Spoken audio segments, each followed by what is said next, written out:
Hello and welcome to This Week in Property. I'm your host, Richard Swan, and in today's show, that fabulous, handsome gentleman that you can see on the screen there beside me, this is none other than Yann Murciano, the CEO of Blend Network.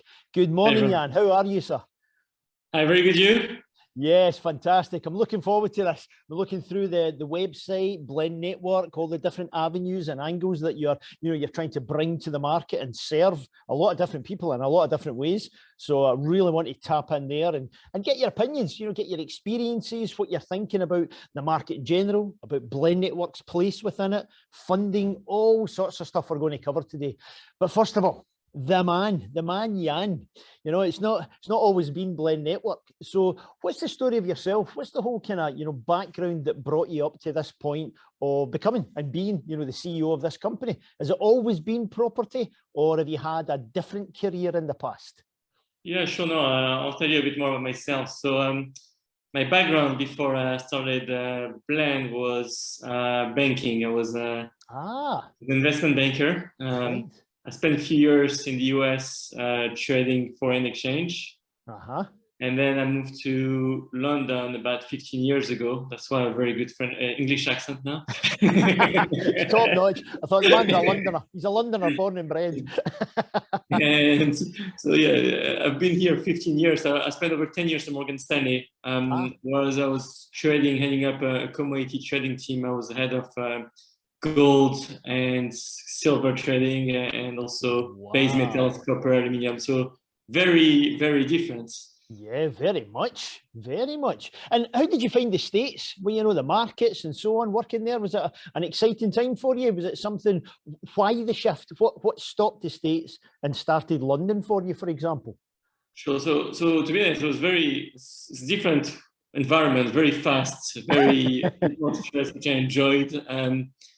But what I saw what I learned quite a lot in this market is I saw those markets being, in my early days of a career, very inefficient, where we used to shout on the floor to buy gold and sell gold, to becoming an electronic platform trading online after that.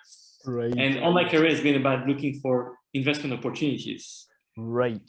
And I started basically investing a bit myself on some lending development of basically deals, property in the UK. And I thought, oh, wow, looks like two things. There's a good opportunity as the rates looks quite high. So the risk reward was attractive as an investor. Yeah, of course.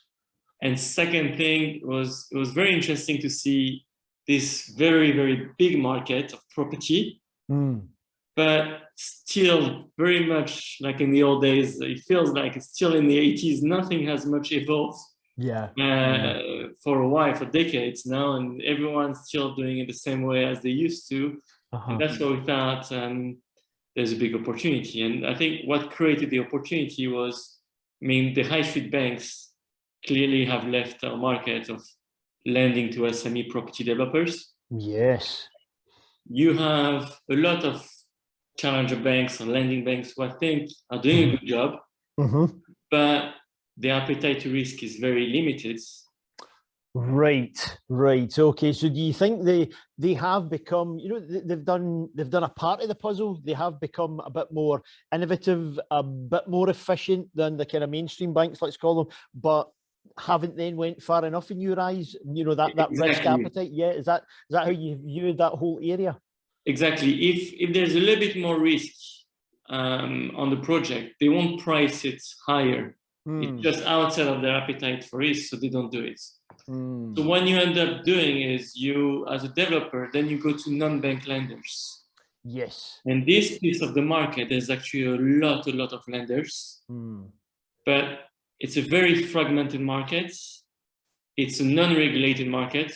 Yes. Aside of that, we are FC regulated. Blend is FC regulated. Right. And it's very inefficient. And what we've seen is, I won't talk for everyone, but a lot of times the behavior in this market is not as how people would behave if they were regulated. Right. And people think it's normal because everyone does it. And I've seen that at the bank as well. Some people not behaving properly, but every banks were doing the same thing, so they thought it was all right. And that's what we think there's a big opportunity really to change things purely in the service, in the certainty of delivering the funds. Mm-hmm. But as well, and again, that's back to my banking days, is it's not about today when you look at the market, people have criteria, Mm-hmm. the deal comes to the lender, and either the lender can take it because it fits exactly its product or says no. Yes, that's right. It's a very black and white thing, isn't it? Not very creative at all.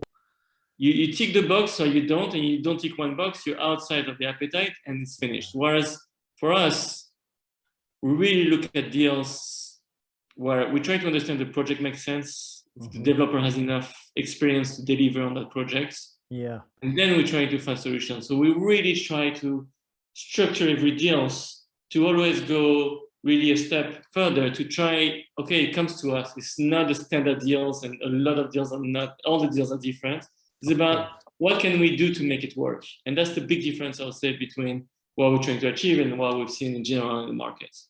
Fantastic. You know, I mean, I'm thinking there from a developer side, and you know, we work with a lot of developers, do investments ourselves. I'm thinking that's great news to them. Oh, great! Finally, someone who will actually look at my plan, my proposal, my project. Someone who's open-minded, creative. Oh, finally. But then I'm thinking about it from your side, from Blend side.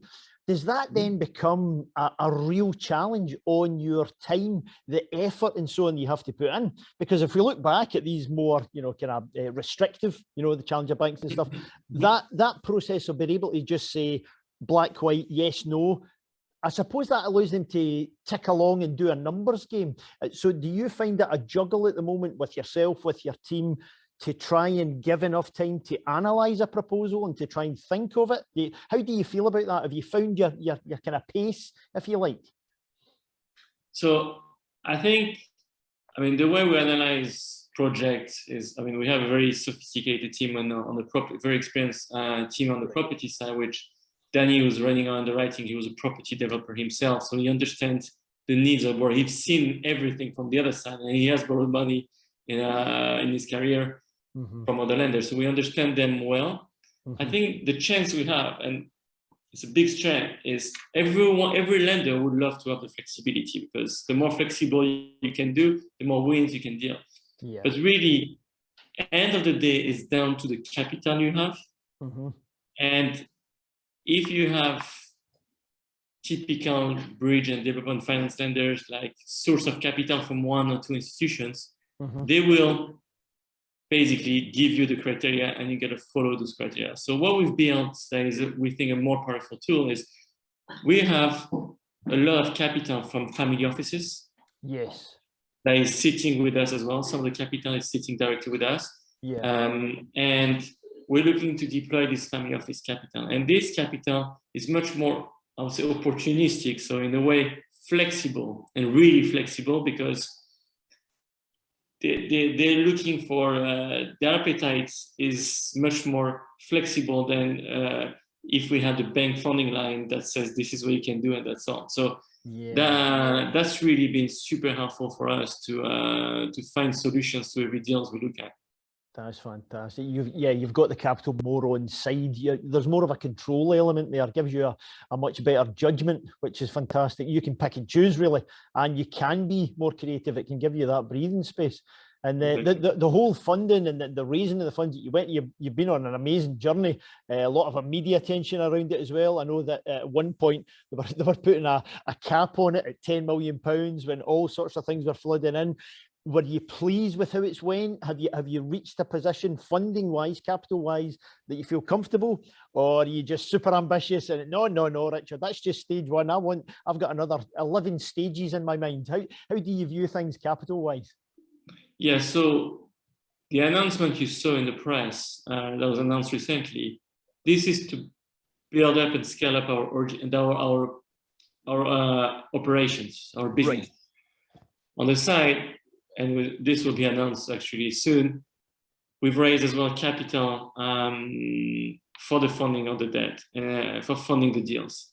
And today we're in a position, because we built a strong track record, and we're also still in a low environment of rates, of interest rates, and people like our product, and we build a service for funding lines that is different from competitors.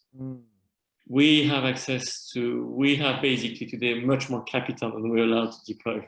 So not allowed, that we can deploy. So we raised this equity rounds recently to basically build up our sales team, our origination teams, to bring more deals so we can deploy this capital. Understood. We're also building more marketing and more technology to service the client better on the side as well. But really now what we're trying is grow the loan book. We have the funding, we need more deals. That's the position we are in today. Brilliant. That's fantastic. And the guys with those deals, you know, the guys and girls listening in, they're watching in. And remember, folks, whenever it's safe to do so, go into the show notes. You'll see all the links to go off to Blend Network, to go off to Yann himself, and you can see things. What should they have in their mind? If I'm that developer and I'm coming to you, I want to talk to Blend Network, is there something in particular I should line up properly that's going to make it easier for you to deal with? Is there a certain process you want them to run through? What would you say to anyone listening in? So I think the first conversation we have is really understanding the project you have and your backgrounds, really. So what are you looking to achieve? Are you looking to build, 12 new houses in this area? This is how much you're looking to sell them for. And in the past, what have you done? So if it stacks up, you should be finding a solution how to get it done. That's the idea. First is about getting to know each other. It's not purely about the spreadsheet you need to fill and it will say yes or no. It's more about let's get to know each other, see how we can work together. And as well, I'll say the spirit will be a lot. We don't want to do one deal together. If you're a developer, we expect that you're going to have multiple deals. You finish this one, you have some other, so you may have multiple going on at the same time. And build a relationship so we can be your funding partners for the long term rather than do a deal and then that's it really, because we want to build that trust between the developer and us. So first meeting is really about purely understanding what's your game plan, what you're looking to do, how many projects you're looking to do, and the project you may currently have, understanding it. And then we get into next step, well, we'll ask you a bit more about the numbers on this project in details. What's your purchase price? What's your build cost? What are your professional fees? Contingency? How much cash you have to put in this project? And understand it. Next step is how we structure it to tell you what our terms we can issue. And we try to issue terms very quickly. I mean, most of the terms we issue are within the same day. Wow. So you can get an idea, is that a product that will fit you, or you're not looking for that type of product at all, but at least we can get back to the developer very quickly with a good idea on the product we can offer. Yeah, a good feel for moving then forward. We can tweak it. If it doesn't work on the first time, it's something else that you need, we pursue the discussion and try to find what can we change to make it work. That's fantastic. And when it comes to the products and the structuring and so on, again, did you feel quite flexible and open in that front as well? You know, you can look at things, it's the first charge lending, it's mezzanine finance, it's coming in and covering the development costs, it's, first day drawdowns. Do you try and look at the full picture and be really creative, or do you try and restrict yourself to only certain areas of funding? So to take a high level first on what product we offer, we do bridging and development finance. When I say development, is anything from very light refurb to heavy refurb, office conversions, student accommodations, ground up, anything really with construction. Mostly residential, but we do look at commercial as well. We look at deal per deal on commercial, and we've done some commercial. We're actually working now potentially on some industrial site as well we're working on. Typical product we offer is, depending on the experience of the developer, we go up to 68-70% loan to GDV. Which is quite high. The typical market is around 65% at the moment. Yeah, exactly. Then we've seen cases in the past where the build costs, especially recently, were higher than what the developer had in mind, because the last project finished was started 2-3 years ago maybe and finished 12 months ago. Now he just found another deal. Didn't realize the build cost has gone up a lot. So QS my review, said to the board, look, we think we're a bit higher, 10% higher on your build costs. And then they end up agreeing it. But the problem you have is that means more cash needs to be injected. And the board may not have the additional cash. It may be tied up already in other projects. Of course. So what we tell them is say, look, we have a MEDS facility or a junior facility that we can top up on our senior facility to stretch ourselves higher to basically fill that gap and make the deal work. Brilliant stuff. That's fantastic. And as you said earlier, it's a relationship you're looking for. It's that developer with a pipeline. Let's go, let's do this one, let's work on the next one, and on and on and on. And it's a real partner. It becomes a real partnership. And I suppose that's going to build up an understanding from both sides, expectations, how you both work, the speed of things. It's going to be something that's going to benefit both partners on each side of that transaction. And it's exactly right. I mean, what we think is we want to be the funding partner. We're all strength in finance. The developer, the strength sourcing deals and building properties, and we want to work together. So I'm not gonna lie to you, I think getting funding, anyone will tell you as a developer it's a pain. It's not something they enjoy doing, it's a pain. No.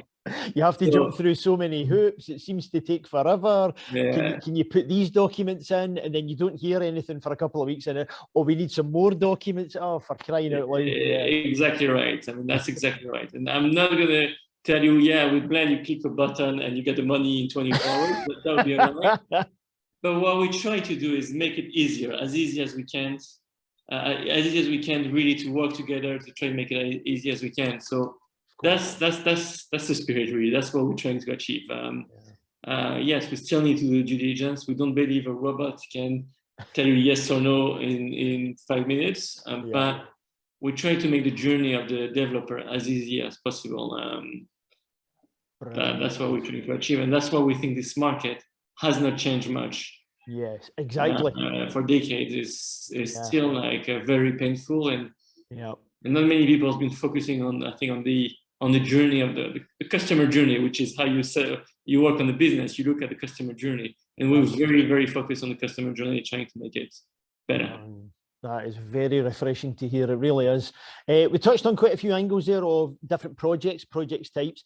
As it stands at the moment, 2022 with Blend Network at the start here, anything you would rule out at all? Anything, so that people don't waste your time, is it a case of, it has to be within 50 miles of London? I mentioned commercial, but we won't do anything beyond a certain price, or we won't touch something with affordable housing. Anything at all that we should discount at this stage? I mean, I said what's our core product already. I think for us, after that, it's about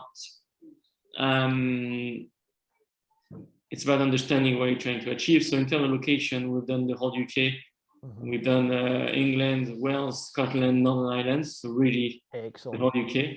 It's about, and I think it makes sense for the developer as well. It's about building the products that make sense. So we love the regions because we believe there's a shortage of supply of housing in the country. Oh, yes. But you don't want to build a £5 million house in the middle of nowhere because it would not sell. So yes, we would not support that because we don't think even the price per square foot makes sense because it's huge. We don't think there will be liquidity for that. So it's about understanding that the project makes sense first. And two is, what's your experience? Okay, if you want to do some refurb, we'll be a lot more flexible on the experience, depending on if there's a lot of structural work or it's purely a light refurb, very light on the experience. If you want to do a ground up, what's your experience? Have you done it before or not? If you've done it 10 times, we'll price it cheaper than if you've done it 2 times. And then let's say it's the first one, we're gonna understand if it's the worst one, it cannot be a huge one. What's your team you're working with and what's your background? If you've never been a developer, but you are a contractor for a long time and you've done big construction, then we'd definitely be much more open-minded. If you're an architect or a PM, it's a lot easier than if you come from a totally different background of property and suddenly wants to build 200 new houses. So We don't just again tick the box. We try to understand, can you achieve it? And someone with a good team and a good background can achieve it. I mean, you got to start somewhere, but it has to make sense. It cannot be someone who's miles away who wants to achieve something very far from the experience, because then we'll have concern, can they deliver it? Yeah, I love that. It's a very, it's sounding a very common sense approach. And, in the world of funding, there's not much, sense doesn't seem to be too common. so it's nice to hear that you're bringing that with Blend. That's fantastic. So we've been discussing a lot of things from the developers angle. And again, people, go into the links, go into Blend Network, have a look at the portal and, get in touch with the guys. But you've also got the avenue of investors. If someone goes onto the website, they can actually see some angles where they can look at things from an investment point of view. Do you want to touch upon that?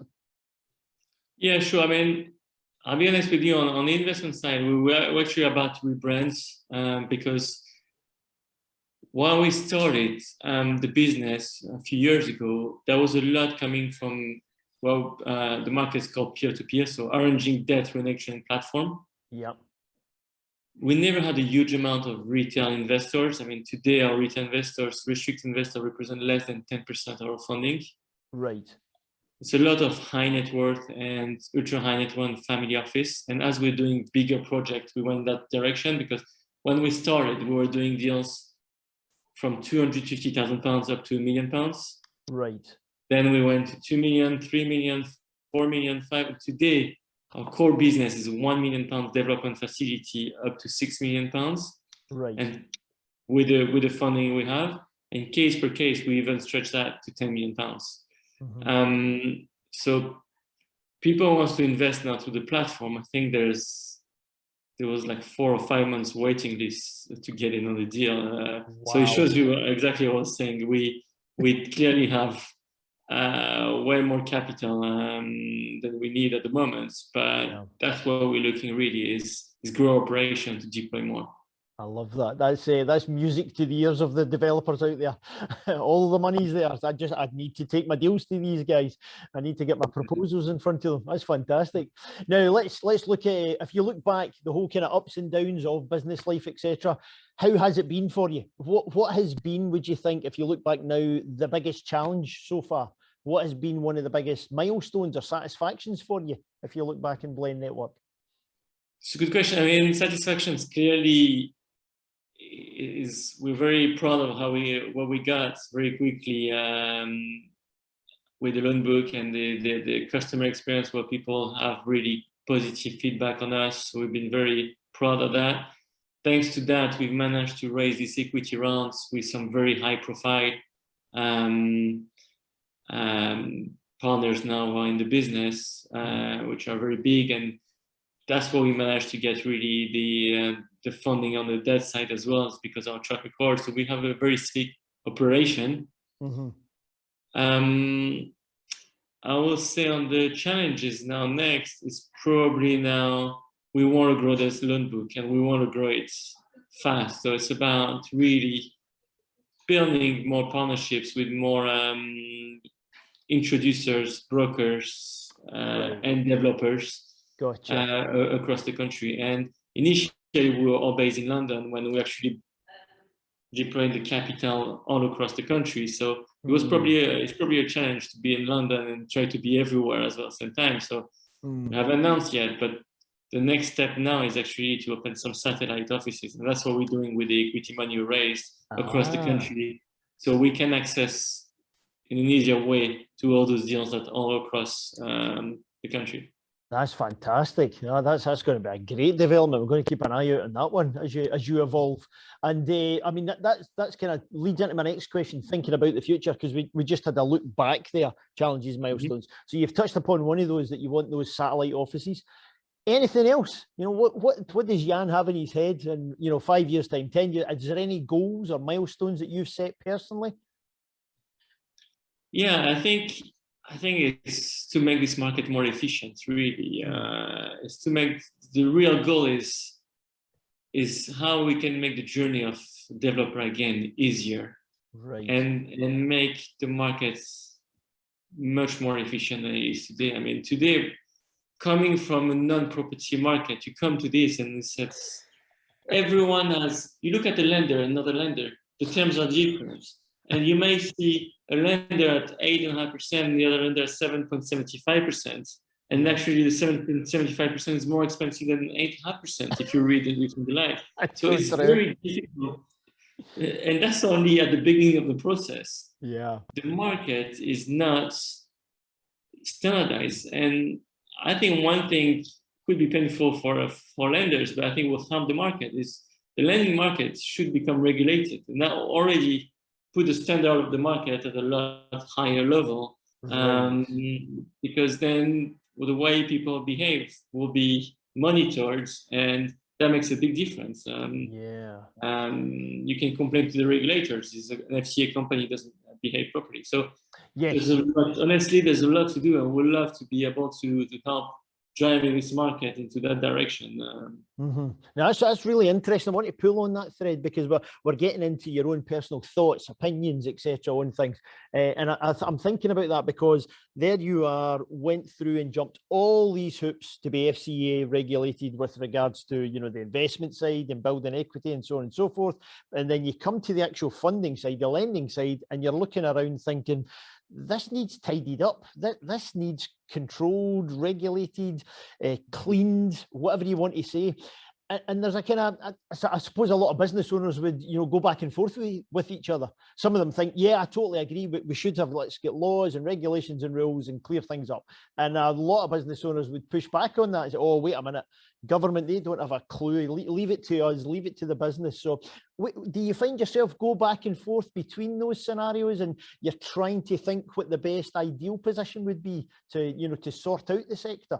Yeah, I would say you're completely right. Of course, a lot of business runners who are lending capital will fight that back because they're in a very comfortable position. And to be honest, in my career at the bank, I've seen things changing where the regulators become stricter and a lot of things have evolved. And some people are like, oh, that's painful, we don't want to change. Yeah. And some guys adapt themselves to still be in the game and becomes market leaders in the sector. So, I mean, what would be interesting, and maybe we should do it, is run a polls to developers and ask them, do you think the market needs to change? And my expectation would be a big yes feedback. What needs to change is interesting. That's what we're actually working on at the moment. But clearly the market needs to evolve from what it is today. The lending market needs to change. It's a big market, property, but yes, very much so. Very old school. So the way business operates is very old school. Very old-fashioned. Yeah, I think you're right. I think there's a lot of developers nodding their heads, listening to you talking. I mean, even just touching upon one of the examples you gave earlier, that comparison thing where you look at an interest rate, you see another one, and you think, oh, that one's better. But when you actually look underneath the bonnet, when you lift the covers, whatever metaphor you want to use, all of a sudden it's completely skewed differently. And I suppose clearing up that, you know, regulating that part of the puzzle, that's what makes life easier for the end user, the customer, the developer who's just trying to find out, look, what's it going to cost me? What is my finance cost inside this project? Because I want to get on and do my job of actually building. Right. And I think there's a big lack of transparency in the markets about that. And as you said before, it's probably on purpose because it suits let's be honest, the lending market. But there's definitely a lack of transparency in the market, and I believe this needs to change. It's got to change. I love it. Now, I'm going to be conscious of this man's time. He's a very busy gentleman. Touched upon quite a few opinions and experiences there. Thinking bigger outside of just the lending part of the puzzle, when you analyze it, because I love the fact that you've came with a fresh pair of eyes. You've got that, you know, the kind of history behind you with finance and banking in the States, then into London, and then looking about. When you look at the UK property market, is there other things that you really, that should change? You know, is it the getting planning permission, for example, or how they plan out the boroughs, you know, spreading from a city? Is there other things within the market that you see straight away that's totally inefficient, this should be improved? So you mean purely development finance, you mean? Or? Yeah, but the full market, the full actual supply and demand of the market, you know, the planning process that's involved, getting permitted development. I mean, if you get me started on that as well, like I've opened a jar there. We'll still be here tomorrow, but yeah, I mean, I'll say for sure, like planning you touch is, yes, it's true, but I guess that's not our expertise right now. What we have control is the finance part, and that's our expertise. That's where we have a control, and that's what we believe we can act. But there's a lot.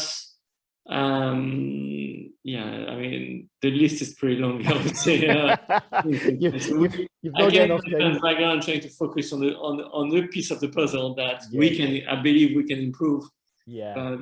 No, that makes sense. There'll be a lot of things. Control what you can control. That's it. And if you fix that part of the world, then hopefully, you know, efficiencies and stuff start to permeate. That's it. One thing disrupts another thing, and so on and so forth. I like to change the whole world, to be honest, sometimes, but if you're realistic, if you can do that and in the world, I'd be very happy.